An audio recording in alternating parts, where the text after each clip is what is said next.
And I think it's just good to have a handle on where's your energy loss in the community and how can we be more efficient? How can we be good stewards and try to mitigate climate change and increase sustainability in our community?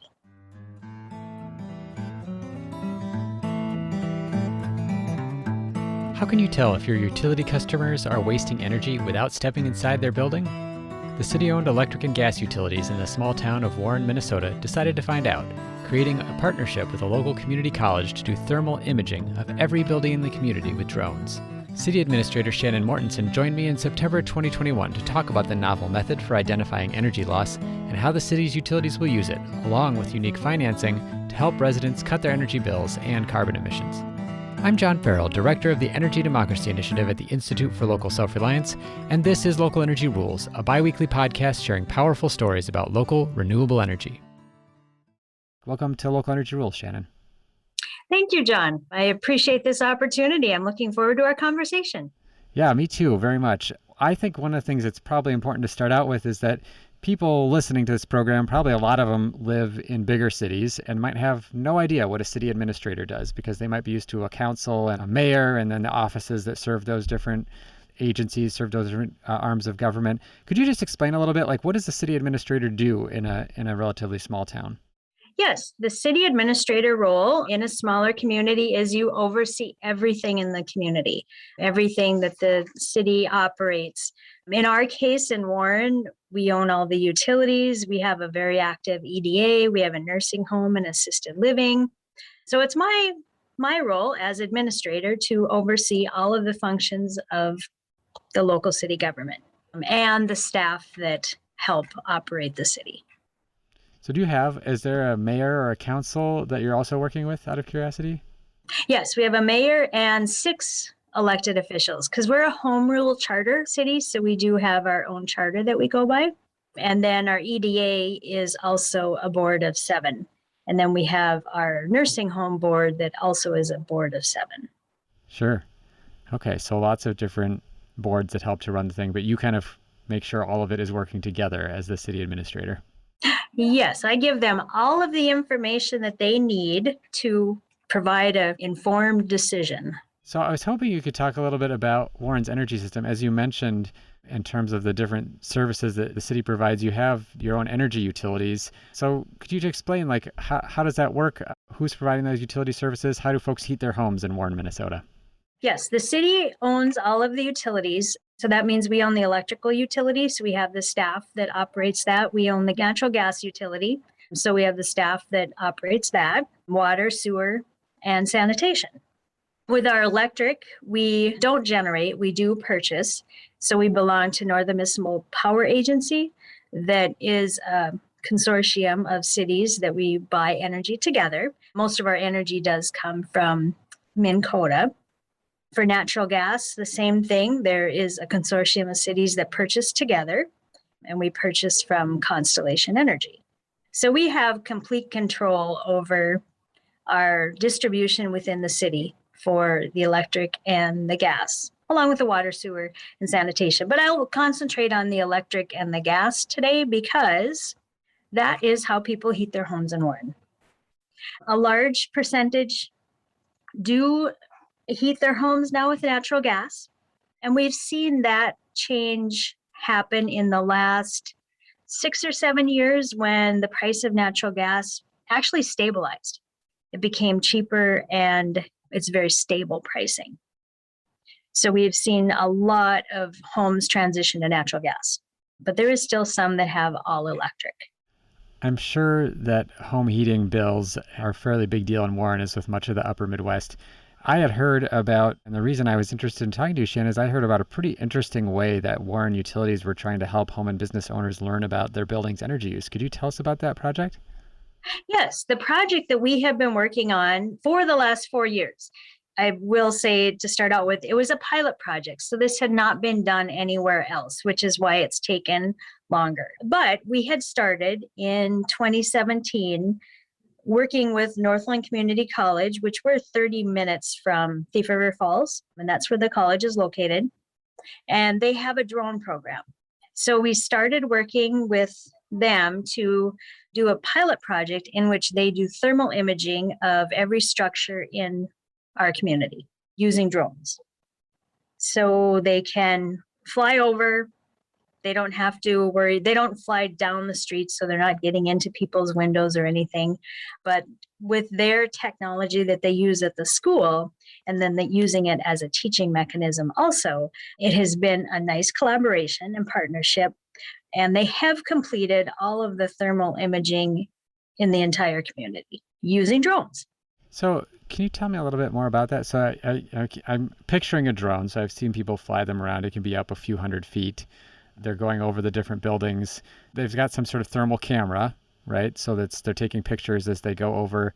Were there any challenges in terms of when you do? When do you do this? Can you do it on like a normal spring day? Like, do you have to do it in the winter, in the summer? How are you able to get the pictures that give people information about how their home operates? Oh, John, that is a great question. Because with it being a pilot project, there was a huge learning curve. And there was a few things that we knew from the get-go was it probably should be done when people have their furnaces on, because you can capture heat loss greater with people's furnaces on than with their air conditioning units. And not everyone has air conditioning or has it on, but you know that their furnace is on. And they started doing the thermal scans in November. Then they quickly realized that you had to do them when the temperature was above 32 degrees, or you had a huge quick drain on the batteries for the drones. So that was one challenge that was interesting. Wind, it had to be an extremely still evening. And they started first doing them right after sunset. And then they realized that there was still a lot of residual heat. So all of a sudden we had every roof in Warren had heat loss, but it was actually the residual heat from the day. So then they decided to do the scans right before sunrise. So they came to Warren about 5:30 or so in the morning. And then it doesn't take long for a roof to heat up when the sun rises. So they were thinking that you would not have as much heat absorbed in the morning, but that didn't work. So then they ended up doing all the scans at about 2 a.m. on a still morning that it was above 32 degrees, which only leaves us and the furnaces have to be on, which left the scans happening in November for a short period of time. They did some in December, January, February, depending on if it happened to be a little bit of a warm period, then they would start them up again in March. But then if it was a warm spring, you had a very short window. So that's a lot of reason why it took so long to get all the scans completed, were all those learning curves with when you can do them. So now they're up in the middle of the night for about 4 hours when nobody else is up and moving. Right. Probably also helps too in terms of people noticing the drones going over, that at that time most people are asleep. Yes, and they're very quiet, and they do fly at a little over 200 feet. So they were not very noticeable in the community when they were flying them. We did let people know. We did contact them because they knew they would do quadrants of the city. So they knew which blocks they were going to do each time. So we would contact those residents so they knew if they saw something out of the ordinary, it was probably a drone. Just out of curiosity, I like doing some kind of background research on the communities when I'm talking to folks about the energy work that they're doing. And I was just curious, did the use of drones for this energy project spark any references to the UFO incident that involved the Marshall County Sheriff back in 1979? Or was the information you got more practical? I wish I had a good story to tell you with that, but the information was more practical. No one put together that it could be a UFO. Because yes, we do have the UFO sighting from 1979, and the car is at our local museum. But no, we did not have any calls with another UFO sighting, unfortunately. I feel like I would love to ask you more questions about the UFO thing, because in my Googling, it sounds like there's some contention among the UFO community about whether or not it was a legitimate sighting or not. But I'll spare us getting into that and ask you a little bit more about the actual data that you collected, which is to know, how is the city using the data? So these are still images, right? They're not videos of the different homes. If folks have seen thermal images before, there's, blue is cold and red is hot, at least on the ones that I've seen. How are the city and the utilities using those images? Our plan is, because they're still extrapolating the data, and actually right now they have to stitch together all the quadrants. And then they're also going to overlay that with our GIS map so that you will have like an actual photo of the structure that was taken by the drones and then the thermal imaging. But our plan is to take that data and allow residents to come in, sit down with staff, and see where their greatest energy loss is in their homes.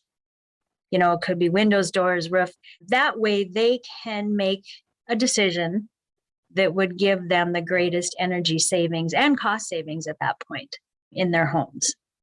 And we are hoping also, we participated in an inclusive financing study.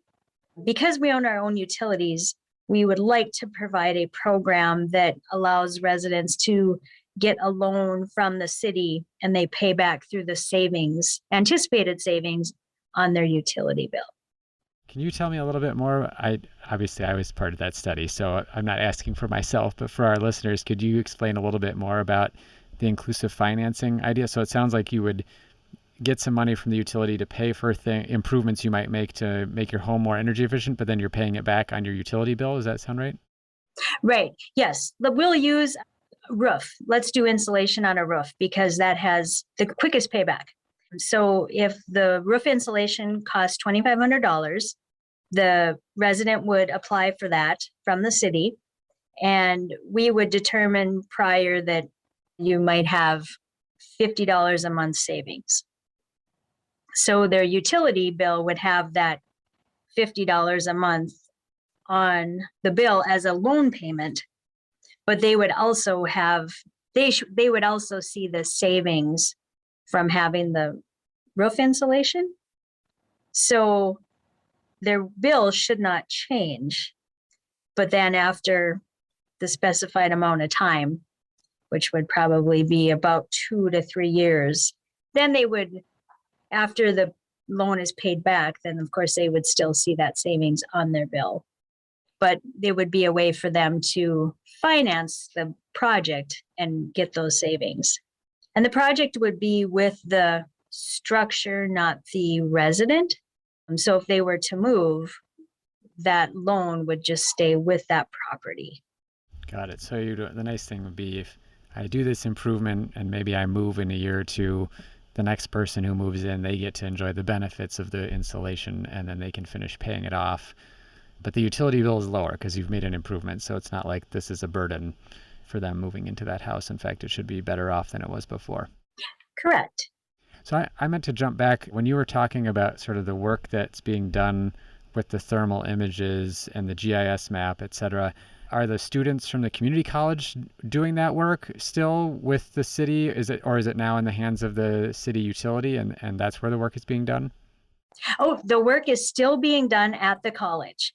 They are using that as a training ground for their students.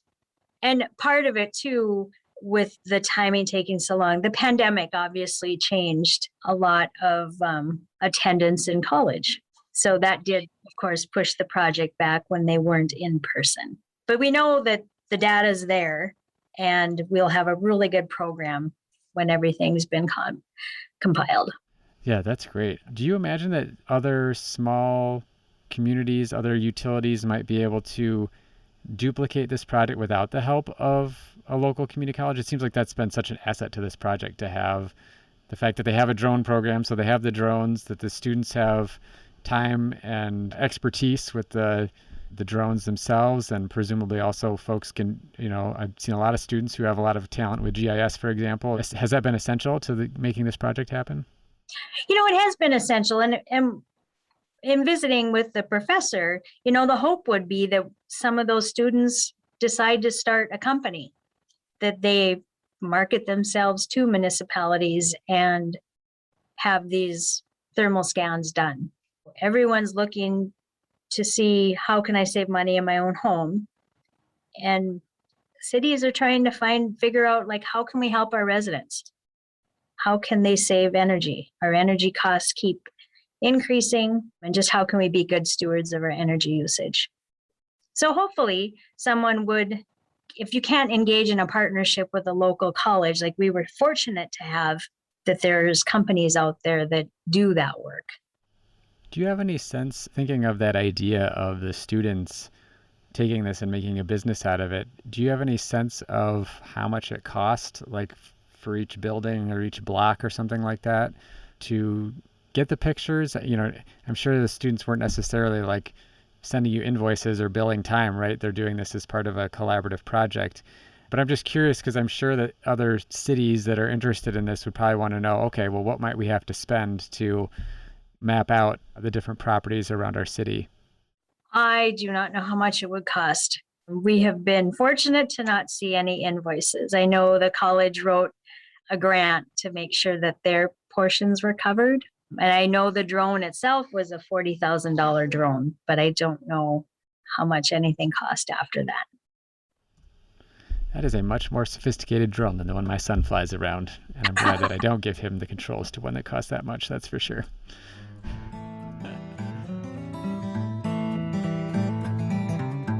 We're going to take a short break. When we come back, we learn about other cities that have called Shannon to learn about the drone program, what the Warren utilities see as the collective advantage of doing the thermal scans, and we talk about a privacy barrier to using the scans as widely as the city might like. You're listening to a Local Energy Rules interview with Shannon Mortenson, City Administrator of Warren, a small town with public utilities in northwestern Minnesota. Hey, thanks for listening to Local Energy Rules. If you've made it this far, you're obviously a fan, and we could use your help for just 2 minutes. As you've probably noticed, we don't have any corporate sponsors or ads for any of our podcasts. The reason is that our mission at ILSR is to reinvigorate democracy by decentralizing economic power. Instead, we rely on you, our listeners. Your donations not only underwrite this podcast, but also help us produce all of the research and resources that we make available on our website and all of the technical assistance we provide to grassroots organizations. Every year, ILSR's small staff helps hundreds of communities challenge monopoly power directly and rebuild their local economies. So please take a minute and go to ilsr.org and click on the donate button. And if making a donation isn't something you can do, please consider helping us in other ways. You can help other folks find this podcast by telling them about it, or by giving it a review on iTunes, Stitcher, or wherever you get your podcasts. The more ratings from listeners like you, the more folks can find this podcast and ILSR's other podcasts, Community Broadband Bits, and Building Local Power. Thanks again for listening. Now, back to the program. I was curious, Shannon, I know that your project has been covered by other folks like the Clean Energy Resource Teams, and other folks have shared stories about this collaboration. Have you had other cities come calling you about the effort, and what do you tell them about it? I have had other cities call. I've had cities call from Texas, from Illinois, from Iowa. I had a company actually call me from Canada. They do that work up in Canada, and they were just curious how we were approaching our processes to see if they could improve on theirs and what we were learning. And I tell them that, we did have this partnership, so to see if there's any colleges in their area that have a drone program or some type of training ground, or engage in a business that may have it, because it's going to be very beneficial to just have that data. Even if you just did your municipal buildings, you're still saving the taxpayers dollars on what your operating costs are as a city. It was very interesting, more so when I got the call from the Canadian company. They had done like the major metropolitan areas in Canada and were curious how you do a smaller community and what the benefits of it would be.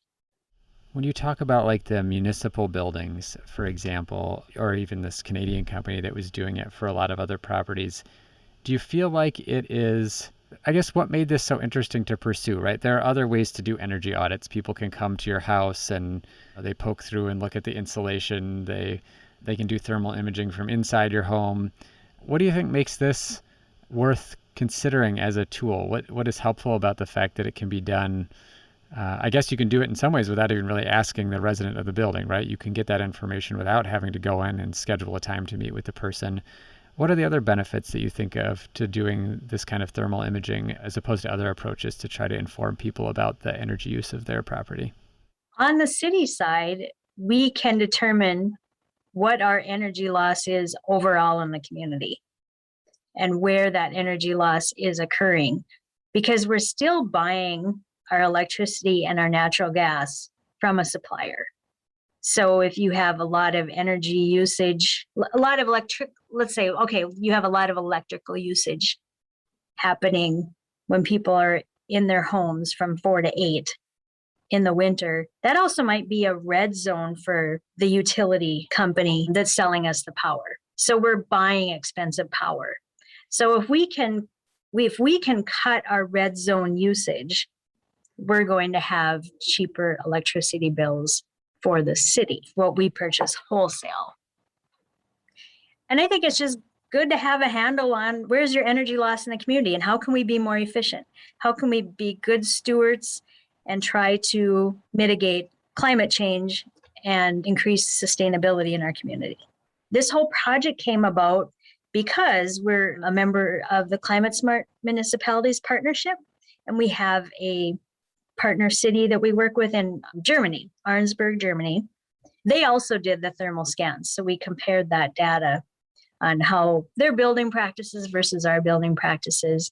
But we're working together transatlantic on climate protection measures. And this plays in nicely to how can we curb energy use. Do you think, I'm thinking about a city like Minneapolis, which also participated in the study of inclusive financing that we talked about earlier. I work on a citizen advisory committee to the city around energy, and I've pitched this idea of thermal imaging. It's never quite risen to the top of the different things that they want to consider.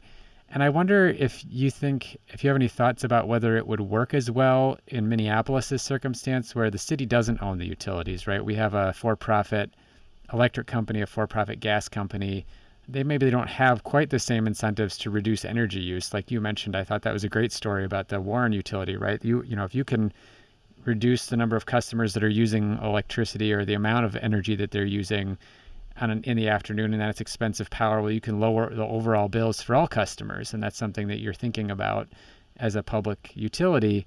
Do you think this works as well or do you think there are still ways that a city can use it even if they don't control the utility companies? I think there is. I think that cities could use the information to just be good partners with their residents. We did these thermal scans. Here's some areas you could potentially save money in your building, like a lot of apartment buildings. Where's that energy loss? Even if the owner isn't paying the utility bill, you still want to make sure that as the owner, he or she still wants to make sure that, okay, how can I make this affordable for my residents? If they're paying less on their energy bill, then they won't be so strapped to pay their rent possibly. Or there's a lot of beautiful old homes in Minneapolis. Where are those heat losses? Do you need some new windows? Do you need some roof insulation? You just would be a good partner with your residents, even if you pull the utility out of it. I like that you mentioned the old homes in Minneapolis. I think I saw some really remarkable statistic that something like 1 in 4 Minneapolis homes doesn't even have wall insulation because of the time in which they were built and the fact that that was not typical at the time. And I just can't imagine what it would be like living in a house without wall insulation. So it is really striking. I imagine that shows up pretty good on a thermal image for one, but also that it would be something that could save people a lot of money and make their home a lot more comfortable as well. So definitely a win-win opportunity there. And sometimes you just don't know what you don't know.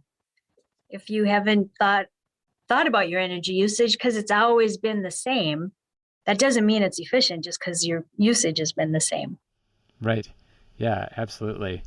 Speaking of that idea of the thermal imaging picking up, for example, those homes in Minneapolis, is the utility in Warren likely to communicate with customers? So, let's say you've got pictures and you have certain customers who's, showing really significant heat loss on the thermal image.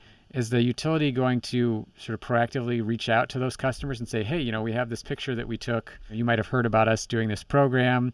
Looks like you could really benefit from some energy efficiency improvements, some insulation, et cetera. Are there plans to use the images in that particular way in terms of doing outreach? When it comes to the privacy laws, we actually cannot do that. they have to come in and request the data. As much as we would love to, because I'm sure that there is homes and businesses even that we would love to reach out to, because we do have like a funding mechanism for commercial businesses right now also that provides low interest loans. Yeah, because of privacy laws, we can't use the data in that regard. And that's sort of surprising, and I'm sure a little bit disappointing. Is that because the city is a public entity, or is that a rule for any utility company that would take these kind of images? What prevents you from sharing them? It came from the college as part of their drone imaging, was that we as a utility could not use the data to go out and help customers. They had to come to us because it isn't classified as public data. There probably is more. I don't know where the ruling and stuff came from. That was just in our conversations with the college. The professor was like, no, you can't go through this and say, okay, you need to do this and this and this. They have to come to you. Fascinating. I wonder if there's a different way to structure that. And, I don't know if it has to do with the partnership. Maybe the college's lawyer looked at that and said, ooh, we don't want that liability or something. It's sort of sad, because I know one of the things I've thought about in Minneapolis would be how effective it could be to send someone a postcard that's a thermal image of their house and to say, look at the heat loss you have here. Call us up to get more information about this imaging program that we did as the city and how we can help lower your energy bill. Yeah, that's interesting. Because that was one of our main things when we had first started this was, okay, good. Now we can go to the resident, because then we're going to be good stewards and say, okay, hey, this is where you're losing your energy. Like we talked about, you don't know what you don't know. But that was not encouraged. We can have people, like if they were to call in and say, why is my utility bill so high? We could say, well, why don't you come in and look at your thermal scans and see what we can do? But yeah, it can't be done where we go after them. Gosh, it's just fascinating. I want to keep asking you questions about that, but I imagine there's not necessarily more to answer right there. And neither you nor I are lawyers. So I'll spare our listeners. Yes, I could get you the information, but will not help the listeners of the podcast today.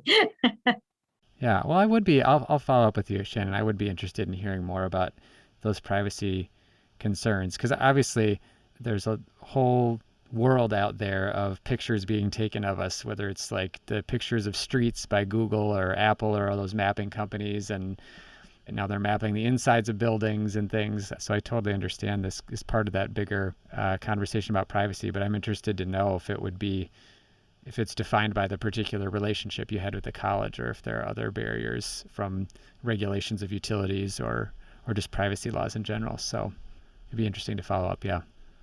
So I wanted to just wrap up, and ask you, if you had to say what you think the top 3 things a city utility could do to help its customers have a more comfortable and energy efficient home, do you think doing a drone flyover, getting those thermal images would be on the list? And if not, what do you think the top 3 things are that a city utility can do to help its customers? Well, I think that thermal imaging at least would give you a baseline as a utility on where your energy loss is, and obviously gives you a lot of data to work with.